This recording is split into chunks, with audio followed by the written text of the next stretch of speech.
I mean, what do you do if this thing goes from 12 to 9? Do you buy more? Do you walk around the block? I mean, do you call your friends? I mean, what the hell do you do with something like that? People buy this stuff. Now, if you own a piece of shit like that, you will never make money. Never.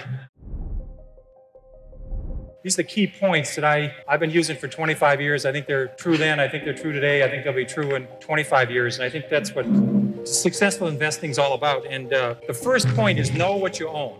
I can't believe how many people own stocks. They couldn't describe to an 11-year-old in 2 minutes or less why they own this thing or what it is. If you actually pin them down and you put a whip to them, they'd say the sucker's going up. That's the only reason they have for And this is the normal kind of company that people buy. This is a very simple story. I own a lot of companies like this. They make a relatively mundane product. It's a 1 megabit SRAM, CMOS, bipolar risk, floating point data I/O array processor with optimizing compiler, 16-bit dual port memory, Unix operating system, 4 Whetstone megaflop polysilicon emitter with a high bandwidth, that's important. 6 gigahertz double metallization communication protocol, asynchronous backward compatibility, peripheral bus architecture, 4-wave interleave memory, token ring interchangeable backplane, and they do it in 15 nanoseconds of capability. Now, if you own a piece of shit like that, you will never make money, never.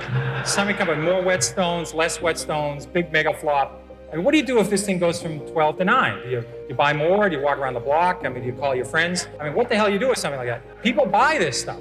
I mean, I buy stuff like Dunkin' Donuts and Stop and Shop and CVS and made money in all those, and no one looked at it. So that's the kind of stocks I like to buy. But I'm telling you, people don't do this. And I'm talking sophisticated people, unsophisticated people. They don't know what the company is, what's the story. And it's very important to know it because it doesn't always work, and you have to keep posted.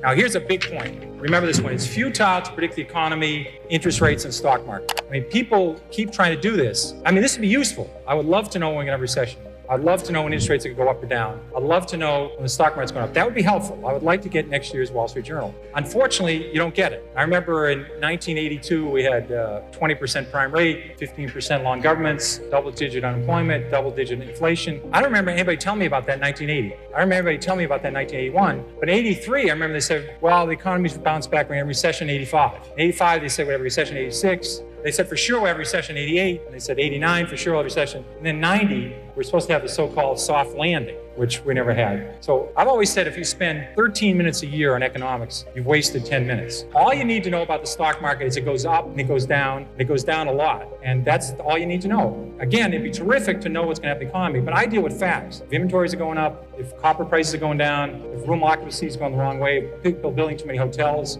I look at freight car loadings when I own railroad stocks. I deal with facts. I don't deal with people tell me something's going to happen in the future. You might as well call the psychic hotline for that stuff. You got plenty of time. This is true of Sally Mae, it's true of Dunkin' Donuts, it's true of Stop and Shop. People are so insistent, I'm that way too. I have to fight it. They have to buy a stock, let's see, it's now 5:01. I haven't found a stock yet today. I gotta find a stock before sunset.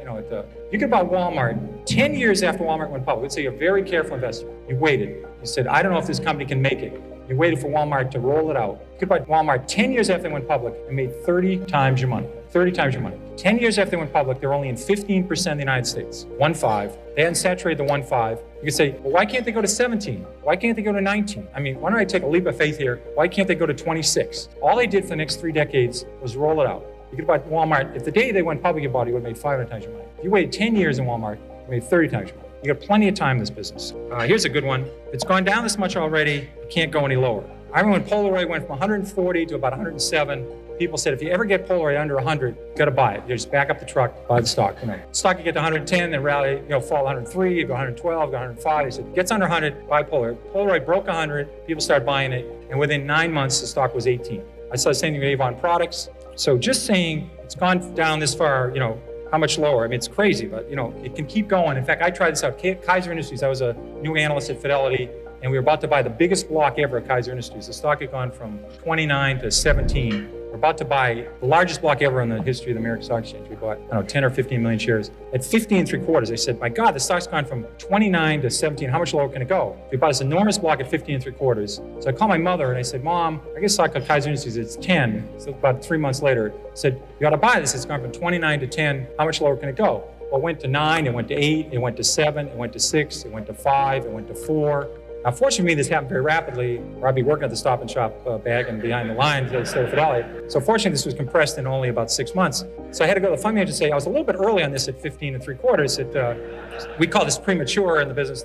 Had a correction, which is a euphemism for losing a lot of money rapidly. So I said, let's check this again. The stock's 4. They own 45% of Kaiser Aluminum. They own 59% of Kaiser Steel. They own 38% of Kaiser Cement. They own all of Kaiser Electronics, all of Kaiser Broadcasting, which had 7 TV sets. They own Jeep. They had Kaiser Fiberglass. I said about Kaiser Sand and Gravel. They had a bunch of other Kaisers, and they had no debt. Now, in this room, because I know Freeman Billings is very interested in financial stocks, no one's ever gone bankrupt without any debt. I think you have to give some kind of distinguished service award to somebody who did that. But they had no debt. I said, it's not going to go to 0. I was wrong when I said it can't go below 15. So we hung on. And within 3 years, they gave out the shares in Kaiser Steel, gave out the shares in Kaiser Cement, gave out the shares in Kaiser Steel and Aluminum, and they sold off all the businesses. You got about $55 a share.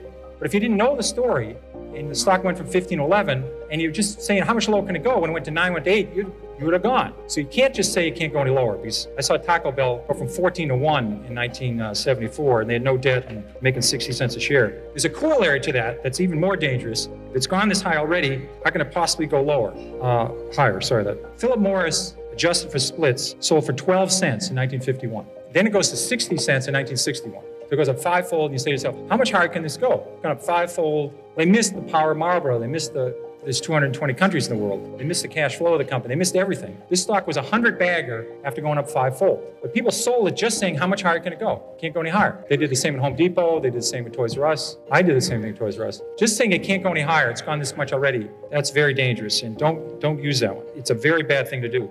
If you enjoyed this content, make sure to subscribe and hit the notification bell to be notified of future videos just like this one. To continue learning about investing, watch this video right here.